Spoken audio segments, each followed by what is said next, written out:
Good morning student. Today we discuss the गिव्स free energy and spontaneity. गिव्स free energy क्या होता है और स्पॉन्टेनिटी से इसका क्या रिलेशन है, आज हम स्टडी करेंगे।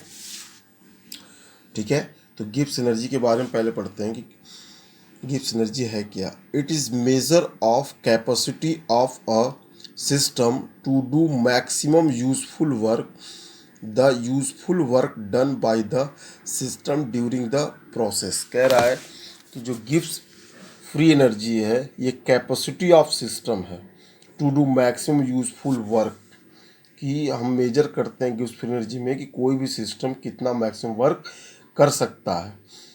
ठीक है, जब प्रोसेस होता है। ठीक है, तो gives energy is a state function and is an extensive property. अब इंटेंसिव प्रॉपर्टी और एक्सटेंसिव प्रॉपर्टी हम आपको बता चुके हैं। कुछ प्रॉपर्टी ऐसी होती है जो डिपेंड करती है पार्टिकल्स पे, प्रॉपर्टी जो कुछ क्या होती है साइज और मैटर पर डिपेंड नहीं करती है, ये बता चुके हैं आपको। इसमें ये बताने की ज़रूरत नहीं है, लेकिन अगर आप लोगों ने इसको स्टडी नहीं किया है तो उसमें दिक्कत आ सकती है।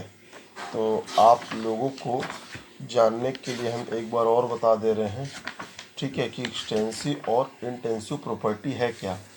तो एक्सटेंसिव प्रॉपर्टीज वो प्रॉपर्टी होती है जो डिपेंड्स ऑन द क्वांटिटी और size of matter present in the system.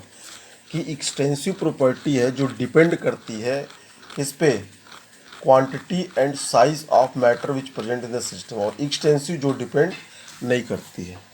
ठीक है, तो यहाँ पे देखिए G is equal to H minus T S. तो एच क्या इंथैल्पी है और टी क्या एब्सोल्यूट टेम्परेचर, एस क्या एंट्रोपी है।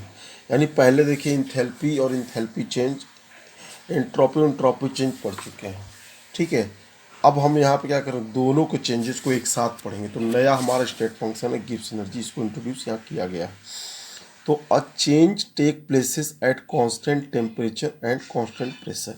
अगर टेम्परेचर और प्रेशर कांस्टेंट, तो चेंजेस क्या होंगे देखा जाए तो यहाँ पे देखिए G1 is equal to H1 minus TS1 for the initial state of system, G2 is equal to H2 minus TS2 for final state of system. यानी G1 क्या इनिशियल स्टेट की गिव्स फ्री एनर्जी है और G2 क्या final state of system की gives energy है।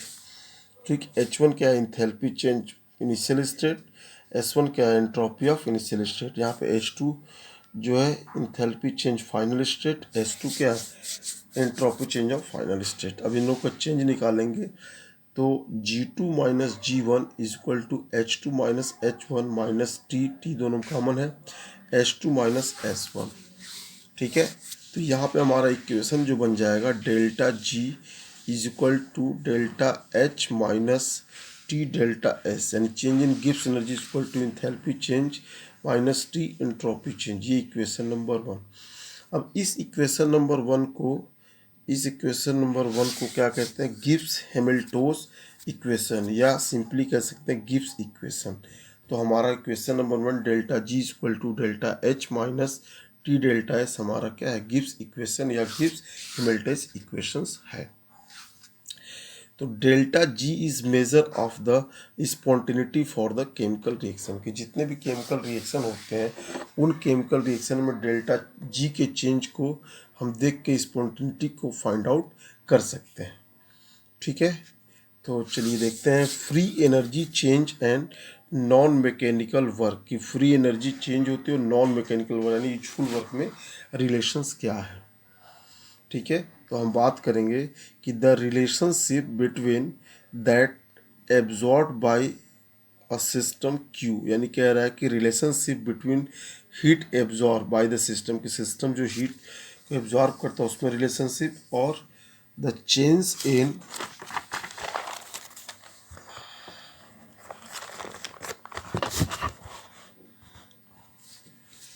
the change in internal energy delta U and work done by a gas is given by equations। ठीक है, तो the first law of thermodynamics, तो first law of thermodynamics क्या हो जाएगा कि Q is equal to delta U plus work expansion plus work non expansion, कि जो हीट एब्जॉर्ब करे जो इंथैल्पी चेंज होगी यानी work expansion plus non expansion, दोनों को ऐड कर देंगे तो टोटल क्यू निकल जाएगा। यानी at constant pressure the expansion work is P delta we, कि अगर हमारा प्रेशर कांस्टेंट है तो एक्सपेंशन वर्क क्या होगा, पी डेल्टा वी हो जाएगा। यानी क्यू इज इक्वल टू क्या हो जाएगा, delta U plus P delta V plus work non expansion. यानी क्यू इज इक्वल टू क्या होगा, delta H plus work non expansion. यानी अब देखिए यहाँ पे हमको पता है कि delta U plus P delta V equal to delta H होता है। ठीक है, तो फॉर द रिवर्सेबल चेंजेस, अगर हम रिवर्सेबल चेंजेस के लिए देखेंगे टेक प्लेस करें कांस्टेंट टेम्परेचर पे, तो delta S equal to Q reverse del T होता है। यानी एंट्रोपी चेंज जो होती है एब्जॉर्ब एनर्जी रिवर्स रिएक्शंस के लिए अपॉन टी के बराबर होती है। यानी क्यू रिवर्स हम क्या लिख सकते हैं कि टी डेल्टा एस, ये इक्वेशन नंबर 3 है। इससे पहले हमारा इक्वेशन नंबर 2 कहता है Q is equal to delta H plus work non expansion. अब हम क्या करेंगे कि जो क्यू रिवर्स की वैल्यू यानी इक्वेशन 3 से है, इक्वेशन 2 में हम क्या करेंगे, पुट करेंगे। यानी substituting the value of Q from equation 3 in equation 2, तो हमारे पास बनेगा T delta S is equal to delta H plus work non expansion, या हम इसको लिख सकते हैं कि delta H minus T delta S is equal to minus W non expansion. ये हमारा हो जाएगा इक्वेशन नंबर 4। ये देखिए हमारा इक्वेशन नंबर 4 हो जाएगा, यहाँ लिखा है देखिए इक्वेशन नंबर 4 है हमारे पास। ये देखिए ये इक्वेशन नंबर 4 है। ठीक है, इक्वेशन नंबर 4 हो जाएगा। तो अब देखिए for a change taking places under the condition of constant temperature and pressure, कि अगर हम चेंज को निकालते हैं कि प्रेशर और टेम्परेचर कांस्टेंट है तो क्या हो जाएगा, delta G is equal to delta H minus T delta S. ये हो जाएगा change in Gibbs energy equal to change in enthalpy minus T change in entropy. अब कह रहा है कि substituting this value in equation 4, कि ये जो वैल्यू दी गई है ऊपर इक्वेशन नंबर 4 में आप पुट कर दीजिए। तो अगर हम ये वैल्यू को इक्वेशन नंबर 4 में पुट कर देते हैं तो हमें मिलेगा क्या कि delta G is equal to minus work non expansion. ठीक है, यानी हम कहेंगे कि minus delta G is equal to work expansion, यानी वर्क यूजफुल वर्क, कि जितना गिब्स फ्री एनर्जी में चेंजेस होंगे उतना ही क्या होगा, वर्क नॉन एक्सपेंशन होगा, या आप कह सकते हैं कि यूजफुल वर्क होगा। यानी W useful work is equal to minus delta G, यानी डेल्टा जी में जो चेंजेस होंगे उसी के बिहाफ पे आप यूजफुल वर्क को एक्सप्लेन कर सकते हैं। यानी डेल्टा जी जो है स्पॉन्टेनिटी को एक्सप्लेन करने में हेल्प करती है। बात समझ में आ रही है कि नहीं? ठीक है, तो अब देखिए देखते हैं इधर। तो हमारे पास देखिए जो इक्वेशन बन के आया delta minus delta G equal to W maximum, यानी कोई भी सिस्टम या कोई भी प्रोसेस मैक्सिमम वर्क कितना करता है ये डिपेंड करता है उसके डेल्टा जी पे। यानी डेल्टा जी की वैल्यू क्या होगी, निगेटिव होगी, तभी क्या होगा, वर्क होगा, यानी यूजफुल वर्क होगा। अब अगर हम जैसे हमने पिछले भी देखा था कि एंट्रोपी को प्रोडिक्ट करने के लिए वैल्यू हमारे पास क्या थी, नेगेटिव पॉजिटिव और इक्वल थी। तो यहाँ भी हम अगर इक्वेशन को प्रिडिक्ट करेंगे यानी डेल्टा जी जो स्पॉन्टेनिटी को एक्सप्लेन करेगी वो किस बिहाफ पे करेगी ये हम देख सकते हैं। यानी predictions of spontaneous forms of G, यानी कि डेल्टा जी की हेल्प से हम कैसे स्पॉन्टेनिटी को प्रिडिक्ट कर सकते हैं। तो इसके 3 केस हैं। पहला केस हमारे पास है कि if delta G is equal to negative. अब डेल्टा जी की वैल्यू निगेटिव है, इसका मतलब डेल्टा जी की वैल्यू क्या है, वो 0 से कम है।